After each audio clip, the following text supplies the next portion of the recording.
Bismillahirrahmanirrahim. Assalamualaikum warahmatullahi wabarakatuh. Kembali lagi bersama saya Alina Niatul Istiqomah dengan NIM 530202200038. Pada video kali ini kita akan membahas salah satu kitab tafsir pada periode pertengahan sampai modern, yaitu kitab tafsir karyanya Syekh Burhanuddin Al-Biqai atau yang dikenal dengan kitab Nazmud Duror fi Tanasubil Ayat Wassuwar. Nah, sebelum kita membahas tentang bagaimana kitab ini, kita harus mengetahui dulu biografinya Syekh Burhanuddin Al-Biqai ini. Beliau bernama lengkap Syekh Ibrahim Ibnu Umar Ibnu Hasan Ar-Rubat bin Ali bin Abi Bakar Al-Biqai, atau yang lebih dikenal dengan Syekh Burhanuddin Al-Biqai. Kata Al-Biqai ini diambil dari kata Al-Biqa, yaitu tempat daerah asalnya Syekh Burhanuddin Al-Biqai tinggal ini. Nah, Al-Biqa ini terletak di desa yang bernama Khorbatan Ruhan yang berada di Damaskus, Suriah. Beliau lahir di Damaskus pada tahun 809 Hijriah atau 1406 Masehi dan meninggal di Damaskus juga pada tahun 885 Hijriah atau 1480 Masehi ketika usianya 76 tahun. Perjalanan keilmuan Syekh Burhanuddin Al-Biqai ini dimulai dari tanah kelahirannya sendiri, yaitu di Damaskus. Sejak kecil di Damaskus, beliau itu belajar dengan pamannya. Hingga saat masih kecil, beliau itu sudah hafal Al-Quran. Kemudian setelah beranjak dewasa, beliau melanjutkan perjalanan keilmuannya ke daerah yang bernama Al-Quds. Di sana beliau belajar dengan banyak ulama yang berasal dari Syam. Kemudian setelah dari Al-Quds, beliau melanjutkannya ke Mesir. Di Mesir beliau bertemu dengan banyak ulama, salah satunya yaitu Ibnu Hajar Al-Asqalani. Kemahiran beliau ini dibuktikan atau dituangkan dalam banyak karyanya, salah satunya yaitu kitab ini, kitab Nazmud Duror fi Tanasubil Ayat Wassuwar. Selanjutnya, bagaimana hal yang terjadi sehingga lahir kitab Nazmud Duror fi Tanasubil Ayat Wassuwar ini. Kitab ini ditulis pada bulan Sya'ban tahun 861 Hijriah di Kairo, Mesir. Proses menulisnya ini menghabiskan waktu sekitar 14 tahun dan selesai pada tahun 875 pada hari Selasa tanggal 7 Sya'ban di Mesir juga. Secara keseluruhan, kalau dihitung dari proses menulis hingga menyalinnya, itu menghabiskan waktu sekitar 22 tahun. Tafsir Al-Biqai ini terdiri dari 22 jilid. Nah, hal yang melatar belakangi lahirnya Tafsir Al-Biqai ini berangkat dari keinginan pengarangnya, yaitu sebagaimana yang disebutkan dalam muqaddimah kitab Tafsir Al-Biqai ini. Beliau ini tertarik dengan pernyataannya Az-Zarkashi dan Fakhruddin Ar-Razi yang membicarakan tentang pentingnya memperhatikan munasabah ayat dan surat dalam menafsirkan Al-Quran. Karena dalam munasabat itu terdapat rahasia-rahasia penting. Ayat-ayat Al-Quran merupakan satu kesatuan dari awal sampai akhir.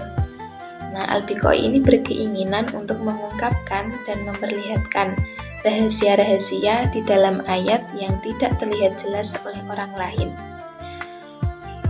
Selanjutnya, beberapa latar belakang yang menyebabkan Al-Biqai ini menulis tafsirnya. Yang pertama yaitu susunan ayat dan surah merupakan satu kemukjizatan Al-Quran dari sisi bahasa yang masih sedikit yang dikaji oleh para ulama terdahulu. Kemudian Al-Biqai ingin mendalami hal ini. Setelahnya, yang kedua, meskipun telah ada beberapa karya, namun masih sedikit atau kurang memadai dalam menjelaskan keterpaduan tiap bagian dari ayat-ayat dan surat di dalam Al-Quran. Pembahasan selanjutnya setelah kita mengetahui biografinya Syekh Burhanuddin Al-Biqai, kemudian kita juga telah mengetahui bagaimana latar belakang lahirnya tafsir Al-Biqai ini. Selanjutnya kita akan membahas sistematika penafsiran dalam kitab Nazmud Duror fi Tanasubil Ayat wa Suwar karyanya Syekh Burhanuddin Al-Biqai ini. Memperhatikan kitab tafsir yang ditulis beliau, maka sistematika penulisan tafsir yang dapat dijelaskan sebagai berikut. Pertama, Al-Biqai ini mengawali tafsirnya dengan menuliskan basmalah. Sebelum beliau menuliskan nama surat ini diawali dengan basmalah dulu. Nah, setelah menuliskan basmalah, barulah beliau menuliskan nama suratnya dengan menyebutkan surat ini itu termasuk ke dalam golongan Makkiyah atau Madaniyah. Setelah menyebutkan golongan Makkiyah atau Madaniyah, lalu menyebutkan berapa jumlah ayat dari surat yang akan ditafsirkan tersebut. Yang kedua, jika surat yang akan ditafsirkan tersebut memiliki nama lain, maka beliau juga akan menyebutkan nama-nama surat tersebut di bawah tadi. Yang ketiga, langkah selanjutnya, Al-Biqai menuliskan sejumlah ayat yang akan beliau tafsirkan ini dengan tulisan Ros Usmani, jadi urut dengan sistematika mushofi. Nah, langkah selanjutnya yaitu langkah yang keempat, beliau menyebutkan nama-nama suratnya lalu mencantumkan sejumlah ayat yang akan ditafsirkannya. Kemudian, beliau juga menjelaskan maksud dari surat tersebut secara ijmali atau global. Jadi secara keseluruhan, surat tersebut memiliki tema apa atau lebih dominan menjelaskan apa dalam satu alinea tersebut. Nah, yang keenam, beliau itu menafsirkan basmalah yang ada di setiap awal surat tadi. Nah, hal ini tuh menjadi salah satu karakteristik khas dari tafsirnya Al-Biqai, karena menafsirkan basmalah itu jarang dilakukan oleh mufasir-mufasir yang lain. Kemudian sistematika yang terakhir, setelah menafsirkan basmalah, beliau ini akan menyebutkan munasabah antara surat yang akan ditafsirkan dengan surat sebelumnya tadi. Pembahasan yang terakhir yaitu tentang bagaimana metode yang digunakan Al-Biqai dalam tafsir ini, kemudian sumber yang digunakan dan corak yang digunakan. Nah, Al-Biqai dalam penafsirannya ini menggunakan metode tahlili, yakni metode menafsirkan Al-Quran ayat per ayat dan surat demi surat secara berurutan sesuai dengan susunan ayat dan surat dalam Mushaf Utsmani atau yang dikenal dengan metode mushofi. Kemudian adapun dalam penafsirannya, ia menggunakan beberapa sumber, yaitu yang pertama ada Al-Quran, hadis, ra'yu, pendapat ulama yang ia anggap memiliki hubungan dengan penafsiran beliau dalam tafsirnya ini. Kemudian juga pendapat sahabat, kemudian ada kitab ulumul Quran, kitab fikih, kitab usul fikih, kitab linguistik, dan sejarah.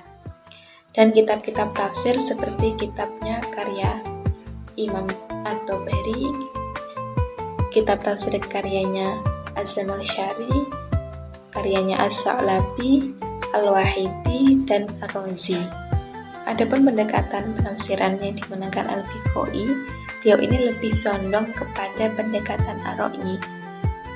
Kecenderungan ini terlihat dalam judul tafsirnya yang menyebutkan Fitana Subil Ayat Waswar, menafsirkan ayat dengan menggunakan teori munasabah.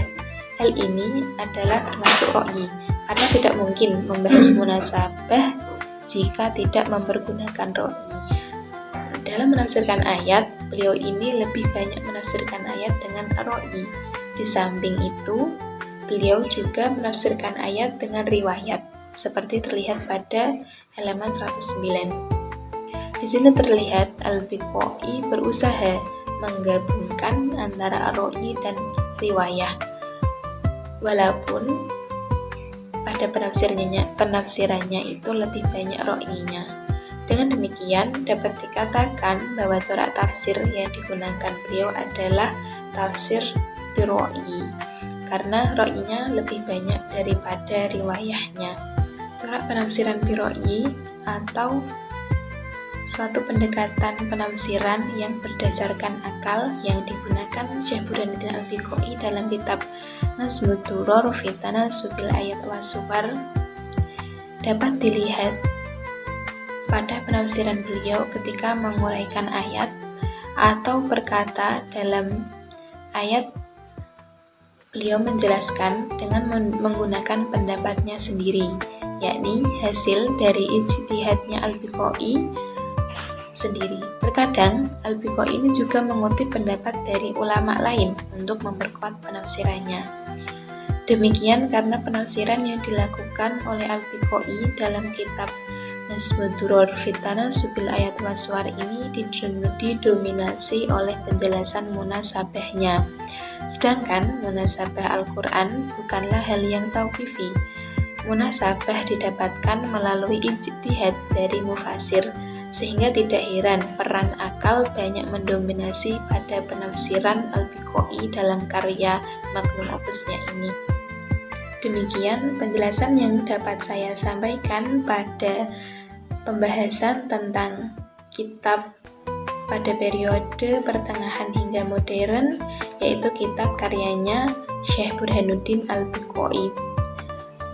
Video ini digunakan untuk memenuhi tugas akhir mata kuliah studi kitab tafsir pertengahan modern.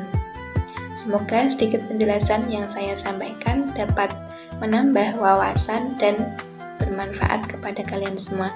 Terima kasih. Wassalamualaikum warahmatullahi wabarakatuh.